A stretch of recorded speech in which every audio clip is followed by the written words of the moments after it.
নমস্কাৰ সকলোকে শুভ সন্ধিয়া জনাইছোঁ আৰু আজি আপোনালোকৰ কাৰণে এটি কবিতা আবৃত্তি কৰিবলৈ ওলাইছোঁ।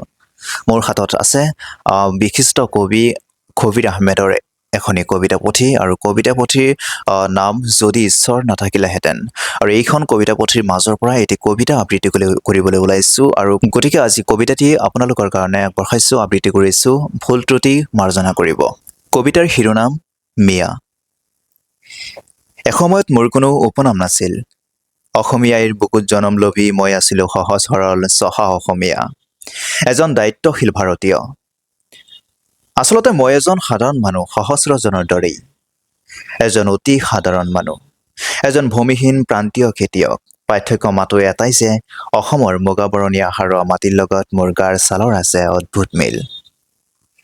স্মৃতিয়ে ঢুকি নোপোৱা দিনৰে পৰা মই নদীৰ বুকুত বাস কৰি আহিছোঁ। নদী মোৰ মা, নদী মোৰ পৰম বান্ধৱ, নদী মোৰ প্ৰথম প্ৰেম, মোৰ আদি অন্ত নদী আৰু নৈপৰীয়া সভ্যতাৰ লগত মোৰ আছে জন্ম জন্মান্তৰৰ সম্পৰ্ক।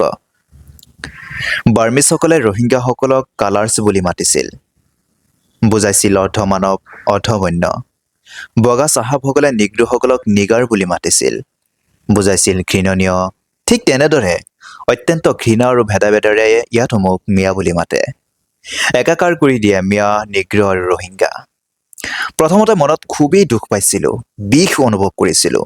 বুকুৰ গভীৰ অভ্যন্তৰত যেতিয়া মোক সুধিছিল, ঐ মিয়া তই আকৌ কিহৰ ভাৰতীয়, এনেকুৱা সম্বোধনত অপমানত মই ম্ৰিয়মান হৈ পৰিছিলোঁ মোৰ এই স্বদেশ ভাৰতবৰ্ষত।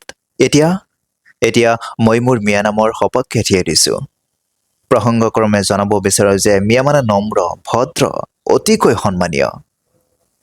এতিয়া মিয়া বুলি মাতিলে মোৰ বেয়া নালাগে, অপমানত শীৰ্ণত নহয় মোৰ। এই নামটো মই বুকুত ধাৰণ কৰিছোঁ, স্থান দিছোঁ অন্তৰৰ অন্তঃস্থলীত। মোৰ অৰ্থপূৰ্ণ মিয়া নাম লৈ মই সুখী আৰু গৰ্বিত। জানি থওক মোৰ নাম মিয়া। আপুনিও ক'ব পাৰে অসমীয়া মিয়া। মই জানো এদিনাখন মোৰ নিচিনা বগাবৰণীয়া মানুহবোৰে একত্ৰিত হ'ব। তেওঁলোক হাৰ পাব, ৰাজহাৰ পোন কৰি থিয় দিব আৰু গঢ়ি তুলিব প্ৰচণ্ড প্ৰতিৰোধ, আমেৰিকাত কলা মানুহে গঢ়ি তোলা প্ৰতিৰোধৰ দৰেই। ধন্যবাদ। আৰু এটা কবিতা আপোনালোকৰ কাৰণে আগবঢ়াইছোঁ আৰু কবিতাটি বিচাৰি উলিয়াইছোঁ, 1 মিনিট অপেক্ষা কৰিব। আৰু এইটো কবিতা কেনেকুৱা পালে আপোনালোকে নিশ্চয় বাৰুকৈ জনাব। মন্তব্য কমেণ্ট ছেকশ্যনত আপোনালোকৰ নিজৰ নিজৰ মন্তব্য প্ৰেৰণ কৰিব। গতিকে আৰু এটি কবিতা আপোনালোকৰ কাৰণে আগবঢ়াইছোঁ। আৰু এই দ্বিতীয়টি কবিতা আবৃত্তি কৰাৰ পিছতেই আজি এই ভিডিঅ'টি সমাপ্ত কৰিম। কবিতাৰ শিৰোনাম গাংগে পানী মিলে না। নৈখনলৈ চালেই তাইৰ বুকুৰ মাজেৰে উজাই আহে দীঘল এটি সমনীয়া।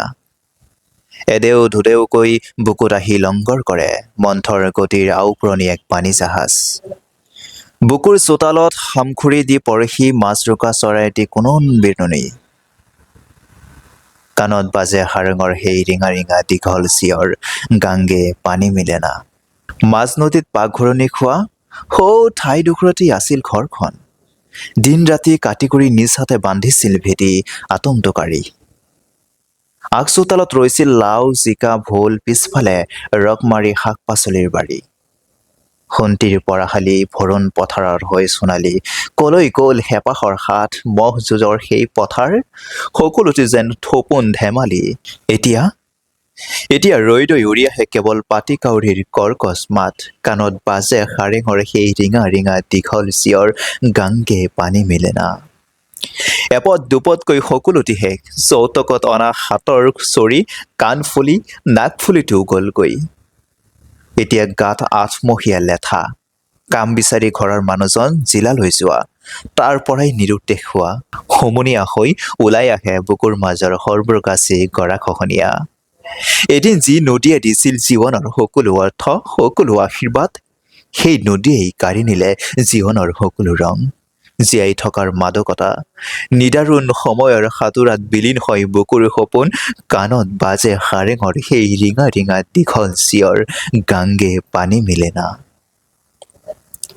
জীৱনৰ সিপাৰত আছে নেকি জোনাকৰ কাৰেং, ৰ'দ কাছিয়ালি সপোন ধেমালি, সেই সিপুৰিতো আছে সেই সৰ্বগ্ৰাসী নদীৰ বলিয়ালি। তাতো খহে নেকি গৰা, হয় নেকি নদী বলিয়া, আছে নেকি মাছৰোকা চৰাইৰ হিয়া ভঙা চিঞৰ, গাই নেকি হাৰেংবোৰে পানী জাহাজৰ, গাংগে পানী মিলে না। ইয়াতে টোকা এটা লিখা আছে, চৰ চাপৰিত টোৱানত কেতিয়াবা নদীক গাং বুলি কোৱা হয়। এসময়ত পানী জাহাজৰ সাৰেংসকলে চৰীৰে নদীৰ পানী জখি জাহাজৰ যাত্ৰাপথ নিৰ্ধাৰণ কৰিছিল। কম পানীৰে যোৱা উমান পালেই তেওঁলোকে দীঘলকৈ চিঞৰি কৈছিল, গাংগে পানী মিলে না। ধন্যবাদ।